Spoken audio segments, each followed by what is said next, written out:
आज की कहानी है राजू की, जो एक डिलीवरी बॉय है। एक दिन उसे एक पुरानी हवेली से एक अजीब चीज मिल जाती है।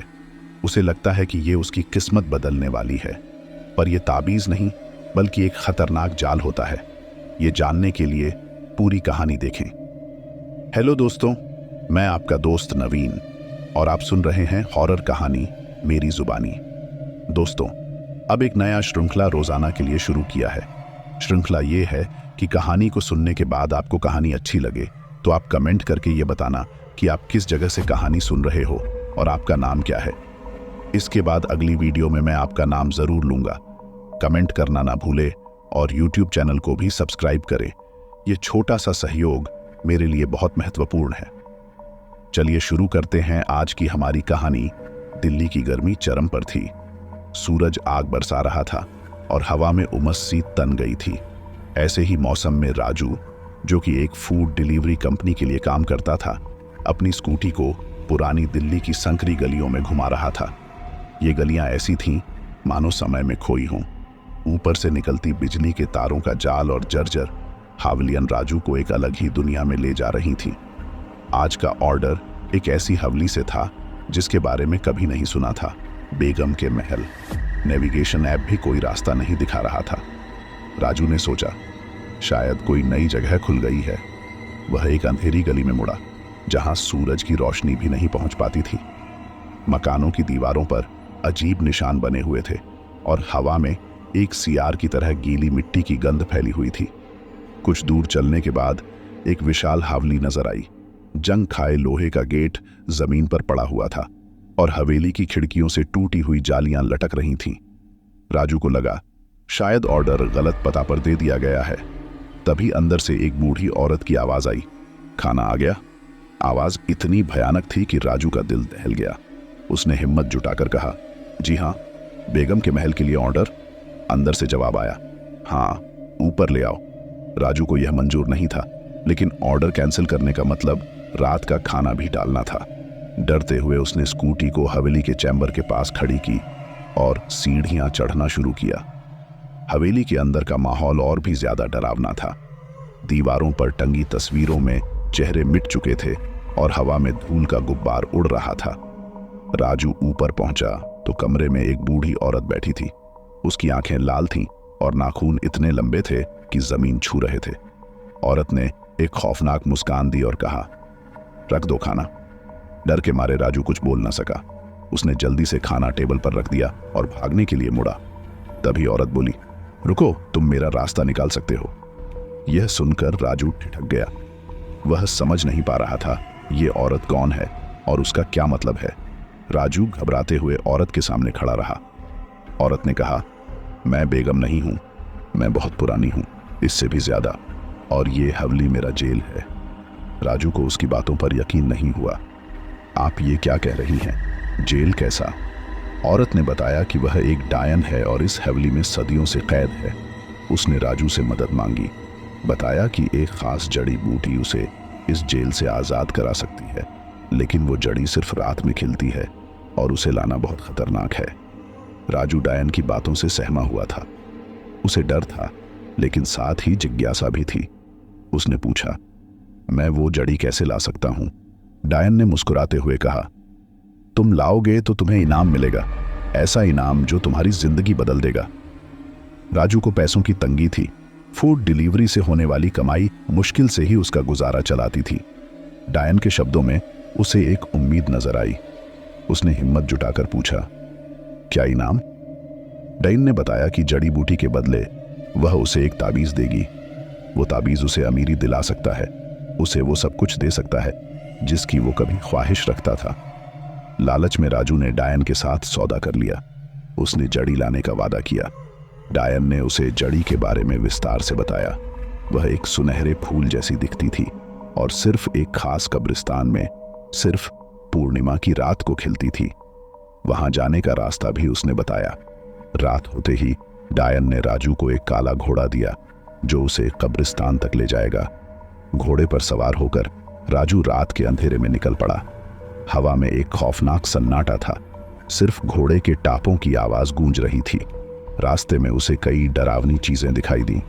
पेड़ों पर लटकते हुए चमगादड़, सियारों का रोना और अंधेरे में चमकती आंखें। कुछ देर बाद वह कब्रिस्तान पहुंच गया।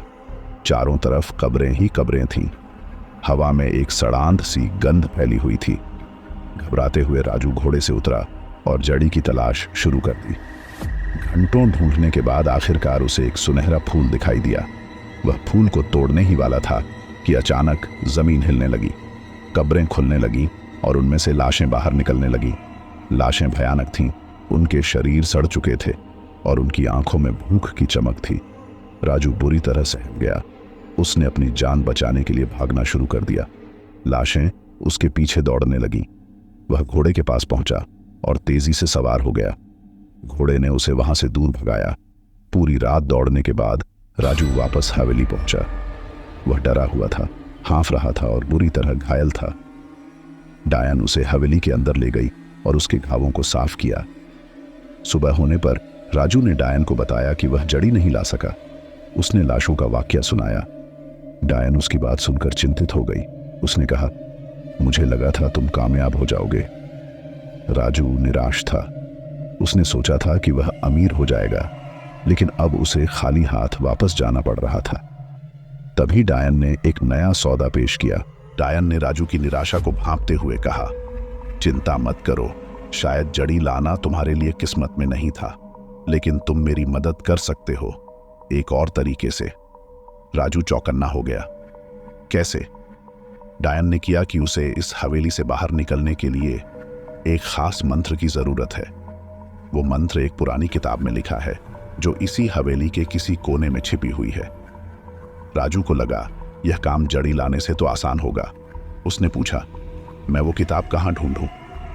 डायन ने बताया कि हवेली के तहखाने में कई कमरे हैं और किताब उनमें से किसी एक में हो सकती है, लेकिन तहखाना खतरों से भरा हुआ है।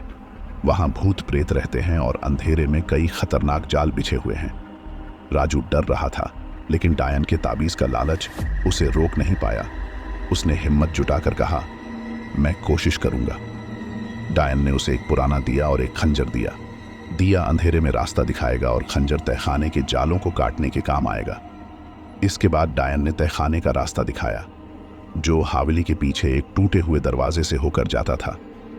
राजू अकेला तहखाने की सीढ़ियां उतरने लगा। हवा में एक सिरदर्द देने वाली गंध थी और दीवारों से सीलन टपक रही थी।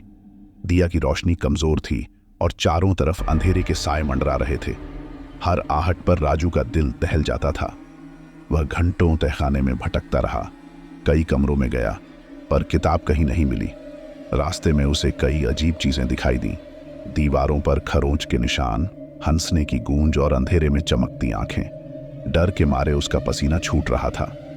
अचानक उसकी टांग किसी चीज से जा लगी और वो जोर से गिरा। उसने देखा कि उसके सामने एक गहरा गड्ढा था जिसके अंदर से एक भयानक बदबू आ रही थी। तभी अंधेरे से एक भयानक चीख सुनाई दी। राजू जोर से गिरा। उसके आसपास अंधेरा इतना गहरा था कि दिया की रोशनी भी कुछ काम नहीं कर रही थी। गड्ढे से आने वाली भयानक बदबू और अचानक सुनाई दी चीख ने उसके दिल की धड़कन को तेज कर दिया। वह सहम गया, हिलने की हिम्मत भी नहीं जुटा पा रहा था। कुछ देर बाद उसने हिम्मत जुटाकर धीरे से उठने की कोशिश की। उसकी टखने में मोच आई थी, लेकिन जान को बचाना ज्यादा जरूरी था। उसने खंजर को मजबूत पकड़ रखा और आसपास को टटोलना शुरू किया। अचानक उसकी उंगलियों को कुछ ठोस चीज का स्पर्श हुआ। उसने दिया को उस तरफ घुमाया। उसके सामने एक पुरानी किताब पड़ी थी। किताब का लेदर का आवरण धूल से भरा हुआ था, लेकिन शीर्षक साफ पढ़ा जा सकता था, जादू की किताब। राजू खुशी से झूम उठा। उसने जल्दी से किताब उठाई और तहखाने से बाहर निकलने का रास्ता ढूंढना शुरू किया। वह वापस उसी रास्ते से लौटा जिस रास्ते से आया था। रास्ते में उसे फिर से अजीब आवाजें सुनाई दे रही थीं, लेकिन डर के बावजूद वो रुका नहीं। आखिरकार वह तहखाने के दरवाजे तक पहुंच गया और राहत की सांस ली। हवेली के अंदर वापस आकर उसने डायन को किताब दिखाई। डायन किताब देखकर बहुत खुश हुई। उसने किताब को खोलकर उसमें से पन्ने पलटने लगी। थोड़ी देर बाद वह रुक गई और राजू से बोली, हाँ, वो मंत्र इसी किताब में है। डायन ने किताब से मंत्र पढ़ा। मंत्र लंबा और जटिल था, लेकिन डायन ने उसे बारीकी से याद कर लिया। इसके बाद उसने राजू की तरफ देखा और कहा, अब मैं इस हवेली से बाहर निकल सकती हूँ, लेकिन जाने से पहले तुम्हें मेरा एक आखिरी एहसान करना होगा। राजू सतर्क हो गया। उसने पूछा, क्या एहसान? डायन ने जवाब दिया, मैं अपनी असली ताकत के साथ वापस नहीं आ सकती। मेरी ताकतें कमजोर हैं। मुझे अपनी ताकत वापस पाने के लिए कुछ खास चीजों की जरूरत है।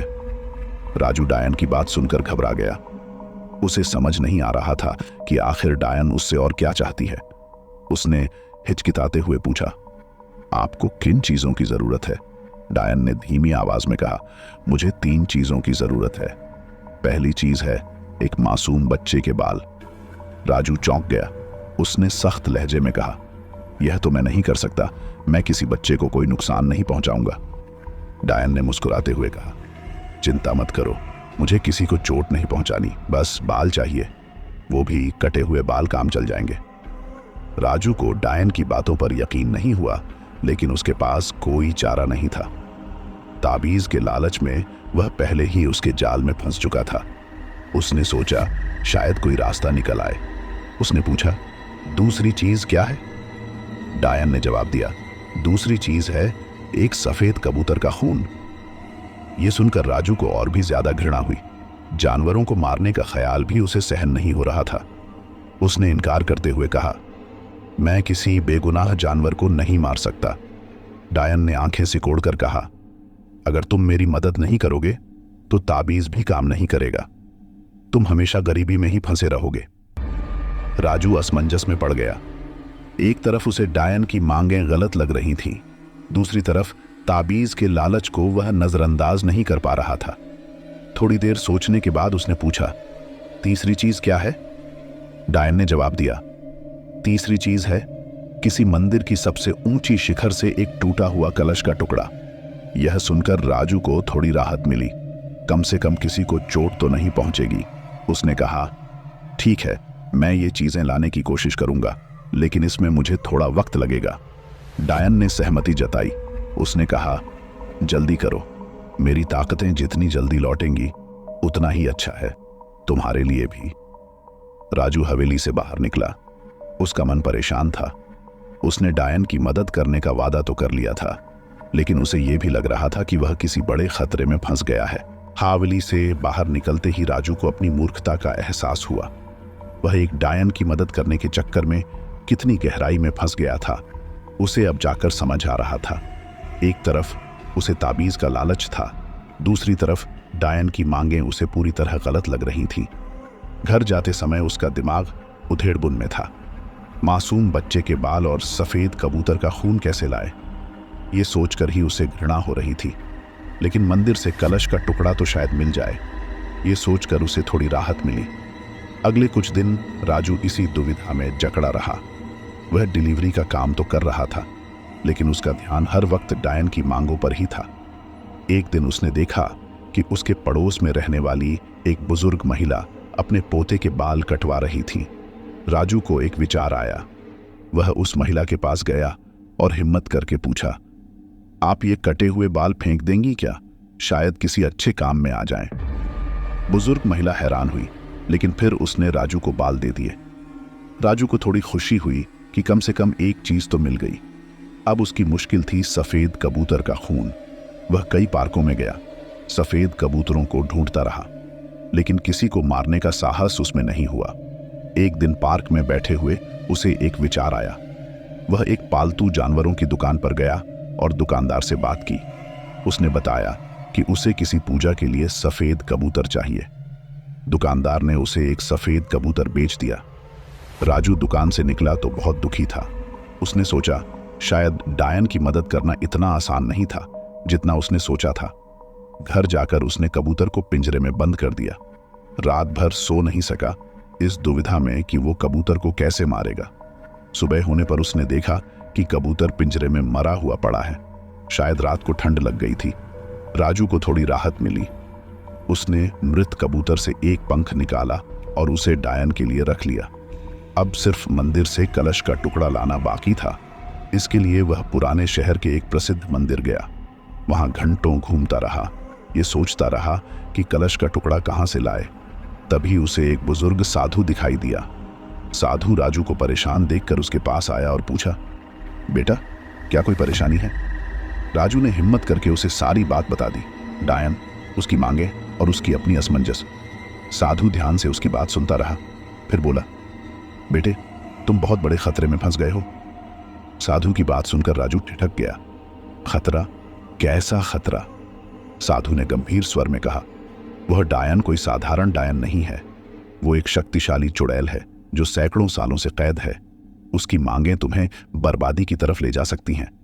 राजू घबरा गया, लेकिन मैंने उससे ताबीज का वादा किया है। ताबीज से मेरी जिंदगी बदल सकती है। साधु ने सिर हिलाया। वो ताबीज कोई जादुई चीज नहीं है। वो तुम्हें अमीरी नहीं दिलाएगा, बल्कि तुम्हारी आत्मा को चुड़ैल को सौंप देगा। राजू को साधु की बातों पर यकीन नहीं हुआ। उसने सोचा शायद साधु कोई पागल है, लेकिन साधु ने उसकी झिझक को भांपते हुए कहा, मैं तुम्हें सच बता रहा हूं। वो चुड़ैल अपनी ताकत वापस पाना चाहती है और तुम उसके लिए एक माध्यम बन रहे हो। साधु ने राजू को बताया कि चुड़ैल इतने समय से कैद होने के कारण कमजोर हो चुकी है। वो सीधे दुनिया में हस्तक्षेप नहीं कर सकती, इसलिए वो तुम्हें इस्तेमाल कर रही है अपनी ताकत वापस पाने के लिए। राजू डर के मारे कांप उठा। उसने पूछा, तो अब मैं क्या करूं? साधु ने थोड़ा सोचा, फिर बोला, तुम उस चुड़ैल की मदद मत करो, उसकी मांगों को पूरा मत करो। अगर तुम वो चीजें लेकर हवेली गए तो वो बहुत खतरनाक हो जाएगी। राजू ने बताया कि उसने पहले से ही 2 चीजें ले ली हैं, एक बच्चे के बाल और एक सफेद कबूतर का पंख। ये सुनकर साधु चिंतित हो गया। अब तो और भी ज्यादा जरूरी है कि तुम उस मंदिर से कलश का टुकड़ा ना लाओ, साधु ने सख्त लहजे में कहा। उस चुड़ैल को और ताकत नहीं मिलनी चाहिए। राजू ने राहत की सांस ली। कम से कम अब उसे किसी को चोट पहुंचाने की जरूरत नहीं थी। उसने साधु को धन्यवाद दिया और उससे विदा ली। वह मंदिर से खाली हाथ वापस लौटा। रास्ते में उसे थोड़ी चिंता हो रही थी। उसने सोचा, अगर वो डायन के पास खाली हाथ गया तो वो क्या करेगी? लेकिन साधु की चेतावनी भी उसे याद थी। वो उलझन में था। मन में डर और असमंजस लिए राजू वापस अपनी स्कूटी पर सवार हुआ। डायन की धमकियां उसके कानों में गूंज रही थीं, लेकिन साधु की चेतावनी भी कम डरावनी नहीं थी। एक तरफ उसे अमीरी का लालच दे रही डायन, दूसरी तरफ दुनिया के लिए खतरा बनने वाली चुड़ैल की कहानी। घर पहुंचते पहुंचते रात हो चुकी थी। राजू ने खाना खाया, लेकिन मन परेशानी से भरा था। सो भी नहीं पाया। रात भर करवटें बदलता रहा, फैसला लेने की जद्दोजहद में। आखिरकार सुबह होने पर उसने एक ठोस निर्णय लिया। वह डायन के पास खाली हाथ जाएगा। वो उसे बताएगा कि वो उसकी मांगें पूरी नहीं कर सका। भले ही उसे ताबीज ना मिले, लेकिन कम से कम वो किसी बेगुनाह को चोट नहीं पहुंचाएगा और किसी शक्तिशाली चुड़ैल को आजाद करने में भी मददगार नहीं होगा। सुबह होते ही वो अपनी स्कूटी लेकर सीधे पुरानी हवेली की तरफ चला गया। रास्ते में उसे डर तो लग रहा था, लेकिन मन में एक संतोष भी था कि वो सही काम कर रहा है। हवेली के पास पहुंचते ही उसने देखा कि लोहे का गेट खुला हुआ है। ये उसे अजीब लगा। सावधानी से हवेली के अंदर गया। अंदर का माहौल पहले जैसा ही भयानक था, लेकिन उसे डायन कहीं नहीं दिखी। वह हवेली के अंदर पुकारने लगा, डायन, मैं आ गया हूं। कोई जवाब नहीं आया। उसने सारी हवेली को ढूंढ लिया, लेकिन डायन का कहीं पता नहीं चला। आखिरकार हारकर वो वापस लौटने ही वाला था कि तभी उसे एक कमरे से हल्की रोशनी आती दिखी। वह उस कमरे के पास गया और झांक कर देखा। अंदर डायन बैठी हुई थी, लेकिन पहले जैसी ताकतवर नहीं लग रही थी। वो कमजोर दिख रही थी और उसका चेहरा पीला पड़ा हुआ था। राजू हवेली के कमरे के दरवाजे पर खड़ा था। अंदर डायन बैठी हुई थी, लेकिन पहले जैसी शक्तिशाली नहीं लग रही थी। उसका शरीर कमजोर दिख रहा था और चेहरा पीला पड़ गया था। उसकी आंखों में गुस्से की चमक थी, लेकिन पहले जैसा भय नहीं जगाती थी। डायन ने राजू को देखते ही झुंझलाकर कहा, आखिर तू आया और खाली हाथ? राजू ने हिम्मत जुटाकर कहा, मैं आपकी मांगें पूरी नहीं कर सका। मैं किसी को चोट नहीं पहुंचा सकता। डायन गुस्से से तमतमा उठी, मूर्ख, तूने मेरा काम बिगाड़ दिया। अब मुझे अपनी ताकत वापसी के लिए पता नहीं कब तक इंतजार करना पड़ेगा। राजू को डायन की कमजोर हालत देखकर थोड़ा आश्चर्य हुआ। उसने पूछा, आपको क्या हो गया है? डायन ने बताया कि साधु ने उसे कमजोर कर दिया है। साधु को पता चल गया था कि वह उसकी मदद से अपनी ताकत वापस पाना चाहती है, इसीलिए उसने किसी तरह उस पर जादू कर दिया है जिससे उसकी शक्तियां कम हो गई हैं। राजू को थोड़ी राहत मिली। उसने सोचा कि शायद यही वो मौका है जिसकी तलाश साधु कर रहा था। उसने डायन से पूछा, तो अब आप क्या करेंगी? डायन ने आंखें सिकोड़कर कहा, मैं तुझे अभी नहीं छोड़ूंगी। तू मेरा काम पूरा करेगा, चाहे तुझे मंजूर हो या ना हो। राजू डर गया। वह जानता था कि कमजोर होने के बावजूद भी डायन काफी ताकतवर है। वह उसका क्या करेगा? तभी उसे कमरे के कोने में रखी हुई वही किताब दिखाई दी, जादू की किताब। एक उम्मीद जगी, शायद उसी किताब में कोई ऐसा जादू हो जिससे वह डायन को रोक सके। उसने धीरे से डायन की तरफ कदम बढ़ाते हुए कहा, शायद मैं आपकी मदद कर सकता हूं। राजू की बात सुनकर डायन चौंकी। कमजोर होने के कारण उसका गुस्सा भी थोड़ा कम हो गया था। उसने शंका भरी निगाहों से राजू की तरफ देखा और पूछा, तू मेरी मदद कैसे कर सकता है? राजू ने बताया कि उसने वही किताब देख ली है, जादू की किताब। शायद उसमें कोई ऐसा मंत्र हो जिससे डायन की ताकतें वापस लाई जा सके, लेकिन एक शर्त के साथ। डायन ने तुरंत पूछा, कौन सी शर्त? राजू ने दृढ़ स्वर में कहा, आप इस ताकत का इस्तेमाल किसी को भी चोट पहुंचाने के लिए नहीं करेंगी। आप दुनिया में शांति से रहेंगी। डायन कुछ देर चुप रही। वह जानती थी कि उसकी हालत कमजोर है और फिलहाल राजू के बिना उसका कोई भला नहीं हो सकता। मजबूर होकर उसने राजू की शर्त मान ली। राजू किताब लेकर खुशी से कमरे के कोने में जा बैठा। उसने किताब के पन्ने पलटने शुरू किए। कई तरह के जादू और मंत्र उसकी नजरों के सामने आए। उसे कुछ समझ नहीं आ रहा था कि कौन सा मंत्र उसके काम आएगा। तभी उसकी नजर एक खास सेक्शन पर पड़ी, उल्टा जादू। इस सेक्शन में बताया गया था कि कैसे किसी जादू को उल्टा करके उसका असर खत्म किया जा सकता है। राजू को लगा यही तो वो चीज है जिसकी उसे तलाश थी। उसने ध्यान से उस सेक्शन को पढ़ना शुरू किया। थोड़ी देर में उसे एक ऐसा मंत्र मिल गया जो किसी पर किए गए जादू को वापस उसी पर डाल सकता था। वह खुशी से उछल पड़ा। उसने जल्दी से किताब बंद की और डायन के सामने खड़ा हो गया। डायन ने पूछा, क्या पाया? राजू ने गंभीर स्वर में कहा, मैंने वो मंत्र ढूंढ लिया हूं जो आपकी ताकतें वापस ला सकता है, लेकिन आपको पहले ये मंत्र मेरे ऊपर पढ़ना होगा। डायन को शक हुआ, लेकिन उसकी हालत इतनी खराब थी कि उसने राजू की बात मान ली। उसने मंत्र पढ़ना शुरू किया। मंत्र लंबा और जटिल था, लेकिन डायन ने उसे पूरा पढ़ा। मंत्र पूरा होते ही कमरे में एक तेज रोशनी चमकी। हवा में एक झटका लगा और डायन चीख पड़ी। धीरे धीरे रोशनी कम हुई और डायन जमीन पर गिर गई। राजू डर के मारे सहम गया। वह नहीं जानता था कि हुआ क्या है। तभी उसने देखा कि डायन की कमजोर काया अब ताकत से भर उठी है। उसका चेहरा गुस्से से लाल हो गया था। डायन उठ खड़ी हुई और क्रोध भरी आवाज में बोली, मूर्ख, तूने मुझे धोखा दिया। राजू घबरा गया। उसने सोचा कि उसकी योजना विफल हो गई, लेकिन तभी उसने देखा कि डायन कमरे की दीवारों से टकरा रही है।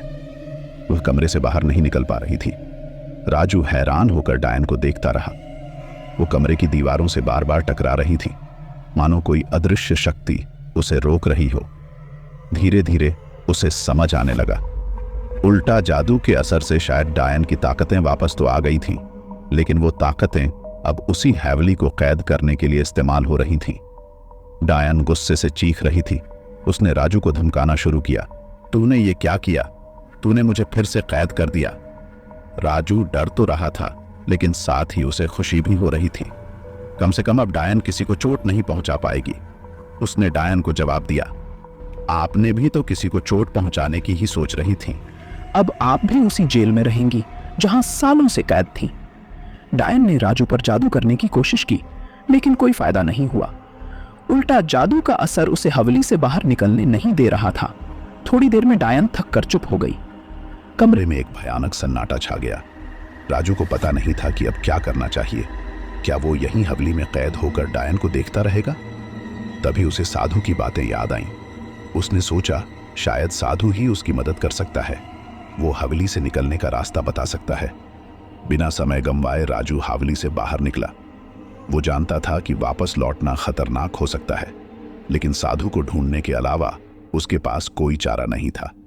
वह भागते हुए पुराने शहर की तरफ गया, उसी मंदिर की तरफ जहां उसका सामना साधु से हुआ था। मंदिर पहुंचने पर उसे कहीं भी साधु दिखाई नहीं दिया। उसने मंदिर के पुजारी से पूछा, लेकिन पुजारी को भी किसी साधु के बारे में कोई जानकारी नहीं थी। राजू निराश हो गया। उसे लगा शायद वो साधु भी कोई भ्रम था। निराश होकर वो वापस अपनी स्कूटी पर सवार हुआ। रास्ते में उसे यही लग रहा था कि वो किस भयानक चक्रव्यूह में फंस गया है। राजू निराश होकर स्कूटी चला रहा था। हवा में ठंडक घुली हुई थी जो उसके मन की बेचैनी से मेल खाती थी।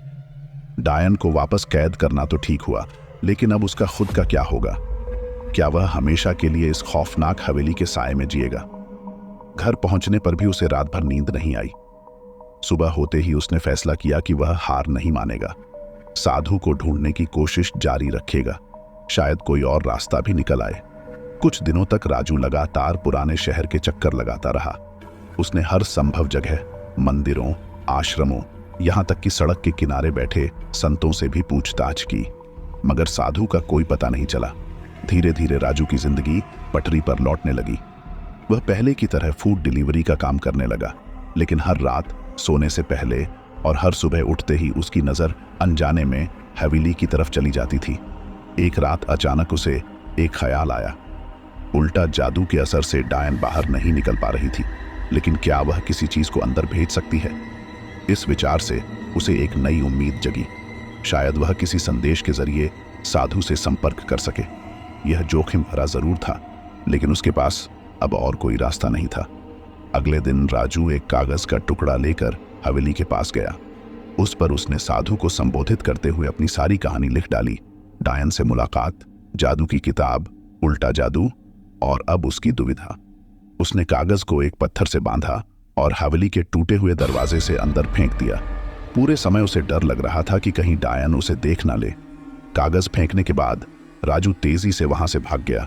वह नहीं जानता था कि उसकी योजना कामयाब होगी या नहीं, लेकिन उसने कोशिश तो कर ली थी।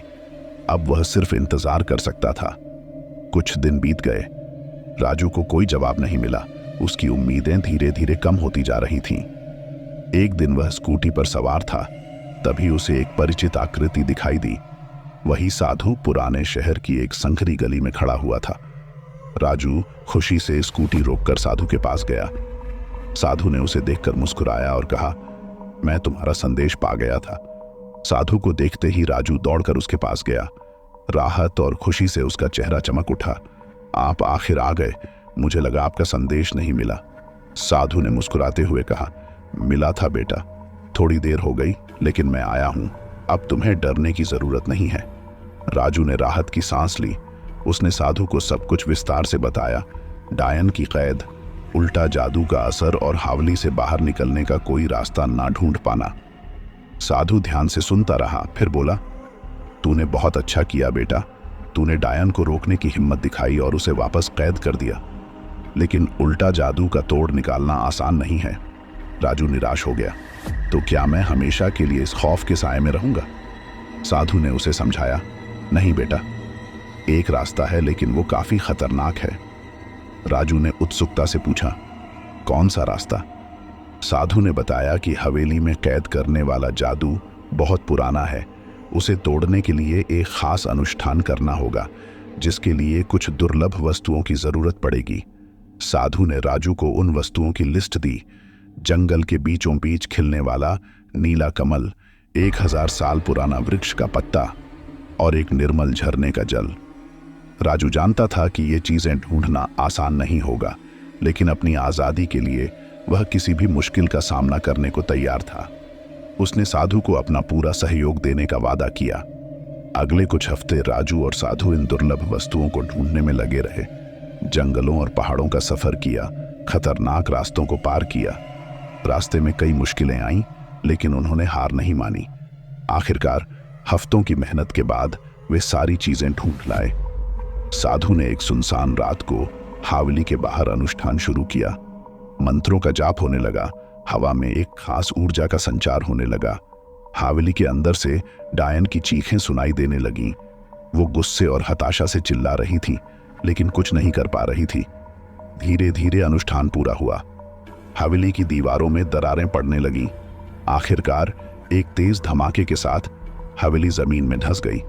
उसकी जगह पर सिर्फ एक गहरा गड्ढा रह गया।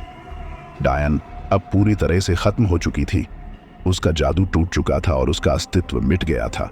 राजू आखिरकार आजाद हो गया था। साधु ने राजू को गले लगाया और कहा, तुम्हारा साहस और धैर्य रंग लाया बेटा। तुमने न सिर्फ खुद को बचाया बल्कि दुनिया को एक खतरे से भी मुक्त करा दिया। राजू खुशी से भर उठा। उसने साधु का आभार व्यक्त किया और उसे बताया कि अब वो अपनी जिंदगी को सामान्य तरीके से जीना चाहता है। कुछ दिन बाद साधु से विदा लेकर राजू वापस अपने घर लौट आया। अब वह पहले जैसा ही जिंदगी जी रहा था, लेकिन उसे ये अनुभव हमेशा याद रहने वाला था। उसने सीखा था कि लालच और बुराई के रास्ते पर जाने से बचना कितना जरूरी है और हिम्मत और अच्छाई ही असली ताकत है। दोस्तों, ये थी आज की कहानी। इसके बाद दोस्तों हम वापस श्रृंखला शुरू करेंगे जो मैंने कल आपसे कहा था। साथ ही जिन लोगों ने कल की कहानी सुनने के बाद कमेंट करते हुए अपना नाम और जगह बताया था, अब उन लोगों का नाम लेता हूं। पहला नाम है यूएई शारजाह से सुल्तान। अगला नाम है गुरदासपुर से राजविंदर। अगला नाम है मुंबई से समीर भाई। अगला नाम है दिल्ली मोतीबाग से खुशी। अगला नाम है पाकिस्तान पेशावर से हाया खान। अगला नाम है असम से नाजिम। अगला नाम है नागपुर महाराष्ट्र से विष्णु। अगला नाम है पुरुलिया से आनंद। अगला नाम है असम गुवाहाटी से अनामिका गोस्वामी। अगला नाम है बारपेटा असम से रंजित बैश्या। अगला नाम है दिल्ली से कुणाल। अगला नाम है बीकानेर राजस्थान से मनोज कुमार चौधरी और कविता चौधरी। अगला नाम है यूपी से स्नेहा मालिक। अगला नाम है बरनाला से टाइगर खान। अगला नाम है कोलकाता से आशीष। अगला नाम है राजस्थान से अमित सोनी। धन्यवाद दोस्तों, मिलते हैं अगली वीडियो में।